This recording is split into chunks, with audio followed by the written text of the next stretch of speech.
bienvenue. Bienvenue dans le temps de l'espoir. Le titre qui nous concerne aujourd'hui est « Engagez-vous, efforcez-vous ». Le verset qui nous concerne, nous le trouvons dans Colossiens. Colossiens 3, verset 16. Le verset va donc s'afficher et je vais vous le lire. Alors, pour ceux qui ont trouvé, lisons ensemble. Que la parole de Christ habite en vous, abondamment instruisez-vous et exhortez-vous les uns les autres en toute sagesse, par des psaumes, par des hymnes, par des cantiques spirituels, chantant à Dieu dans vos cœurs sous l'inspiration de la grâce. Colossiens 3, verset 16. Nous sommes tous d'accord aujourd'hui pour confirmer et dire que nous vivons des jours dangereux. Les choses dans le monde ne sont pas en train de s'améliorer, loin de là.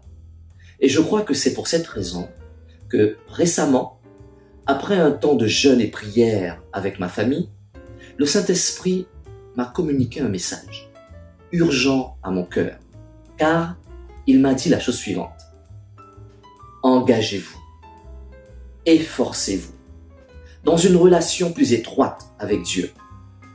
Votre Père Céleste, si vous ne le faites pas, vous n'y arriverez pas comme Dieu le souhaite pour vous.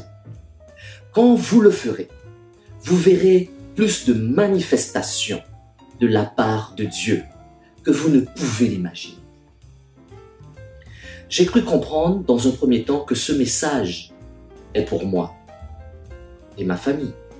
Mais ce message n'est pas pour moi tout seul. Il est aussi pour vous. Pour tous les chrétiens sur la terre, aujourd'hui. Nous sommes dans les derniers jours de cette époque. Les derniers des derniers jours.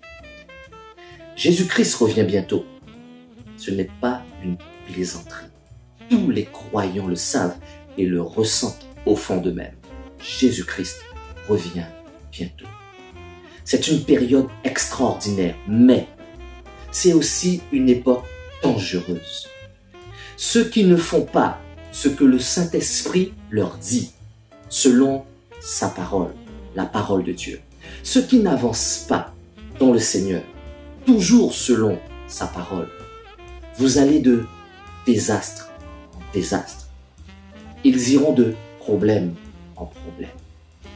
Mais ceux qui s'approchent de Dieu vont vaincre les désastres et les changer en gloire au nom de Jésus-Christ, notre Seigneur et Sauveur.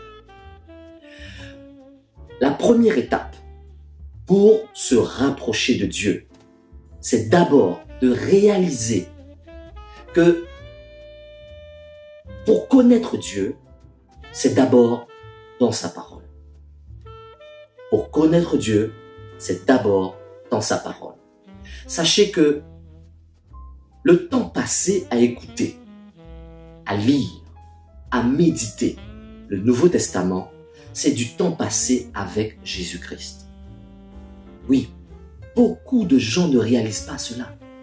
Aussi, au lieu de chercher à connaître le Seigneur au travers de sa parole, ils cherchent à le connaître au travers de leurs sentiments, au travers de leurs propres impressions, au travers de leurs émotions. Et cela ne marche pas. Pas du tout. En laissant la parole de Dieu dominer vos pensées, vous laissez le contrôle de vos pensées au Saint-Esprit. En faisant cela, vos sentiments finiront toujours par s'aligner correctement. Rappelez-vous et comprenez cela. Jean nous dit que Jésus-Christ est la parole. Il nous dit aussi que Jésus-Christ est le chemin, la vérité et la vie. Mais retenez que Jésus-Christ est la parole. Cela veut dire quoi?